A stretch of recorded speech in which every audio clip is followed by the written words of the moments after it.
இனி வருங்காலத்தில் கடவுள் என்ன, அதனுடைய தன்மை என்ன என்று யாராயிலும் கேட்டால் இதுதான் தன்மை என்று உணர்த்தக்கூடிய அளவுக்கு எல்லாருமே, அதாவது குவிந்து இருக்கக்கூடிய அறிவை அதாவது விரிய விட்டு விலைக்கு கொள்ள வேண்டியதுதான். அறிவு என்பது எல்லாருக்கும் ஒண்ணுதான். ஏன், இறைநிலையே மனிதனாக வந்ததுனால, இறைநிலையே அறிவாக இருப்பதனால அறிவு எல்லாருக்கும் ஒரே அறிவு தான். எதுவரையில தூண்டி இயங்க விட்டோமோ அது வரைக்கும் இயங்கிக் கொண்டிருக்கும். அதற்கு உதாரணம், ஒரு சாதாரண ஒரு விவசாய 4 மகன்கள் அவர்களை இக்கால நிலைப்படி பள்ளிக்கூடம் அனுப்பிச்சாரு. ஒருத்தர் மருத்துவம் படிக்கிறான், இன்னொருத்தர் என்ஜினியரிங் படிக்கிறான், இன்னொருத்தர் சாதாரணமாக ஆராய்ச்சியில் இருக்கான், இன்னொருத்தர் விவசாயத்தில் இருக்கான். படிப்பு படிச்சுட்டு வந்துட்டாங்க. இவனுக்கு தெரிஞ்சது அவனுக்கு தெரியல, அவனுக்கு தெரிஞ்சது இவனுக்கு தெரியல. பட்டப்படிப்பு வந்தாச்சு எல்லாருக்கும். மருத்துவத்தில் உள்ள ஒரு நுணுக்கமான விஷயத்த இன்னொரு ஆளு கேட்டா, இன்ஜினியர் கேட்டா தெரியுதா? தெரியாது. ஆனா இங்கே பாருங்க, எல்லாருக்கும் எல்லாரும் இருந்தது.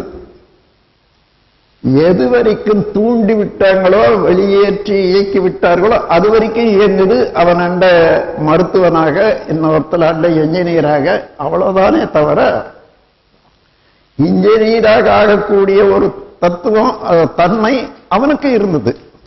அவன் அதை தூண்டி விடல, இன்னொரு முறையில பழகி கொண்டான், அவ்வளவுதான்.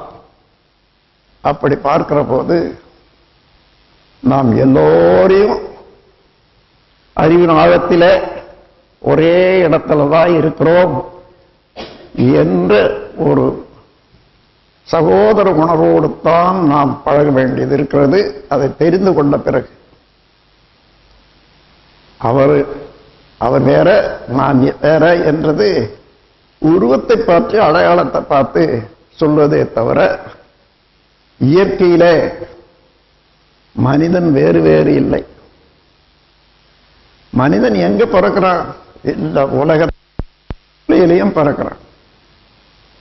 அடையாளத்தை பாருங்க, மனிதனுடைய அடையாளம் 2 கண்ணு, 2 காது, மூக்கு, கை, விரல், 5 எங்கேயாலும் மாறுதா?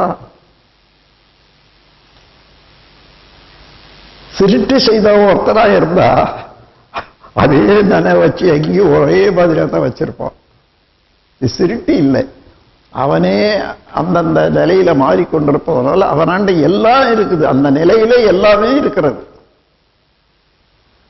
எல்லாமே இருந்து கொண்டு விரிந்த போது அந்தந்த இடத்துக்கு தகுந்தவாறு இயங்கிக் கொண்டிருக்கிறது என்றுதான் நாம் புரிந்து கொள்ள வேண்டும், மற்றவர்களுக்கு விளக்கி சொல்ல வேண்டும்.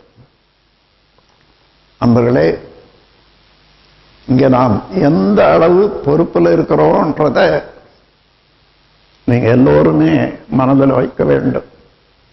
பெரிய பொறுப்பில் இருக்கீங்க.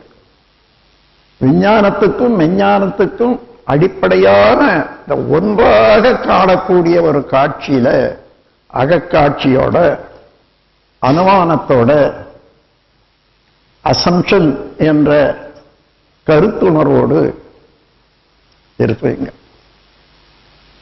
இந்த நிலையை பற்றி ஏன் இவ்வளவு தெளிவான இறைநிலையை இதுவரைக்கும் விளக்கலை என்று சொன்னா, விளக்கறதுக்கு, இறைநிலையை விளக்கிறதுக்கு எதை வச்சு விளக்கிறதுக்கு? வேறு ஏதாவது ஒரு பொருளை காட்டி இதை போல என்று சொல்ல முடியல. அதனால இதுவரையில வந்த மகான்கள், ஆராய்ச்சியாளர்கள் தவறு செய்தவர்கள் என்றோ அல்லது அறிவிலே குறைப்பட்டவர்கள் என்றோ எண்ணக்கூடாது. அவர்களுக்கு தூண்டி விடுவதற்கு உரிய வாய்ப்பு கிட்டவில்லை, அவ்வளவுதான். இப்போ அதே அறிவை நாம் தூண்டிவிட்டால் எல்லாரும் ஒரே இடத்துக்கு வர முடியும். ஏனென்றால் மனிதனுடைய தன்மை என்ன, இறைநிலையுடைய தன்மை என்ன என்று பார்த்தா இறைநிலையுடைய தன்மை எல்லாம் மனிதனண்டு இருக்கிறது.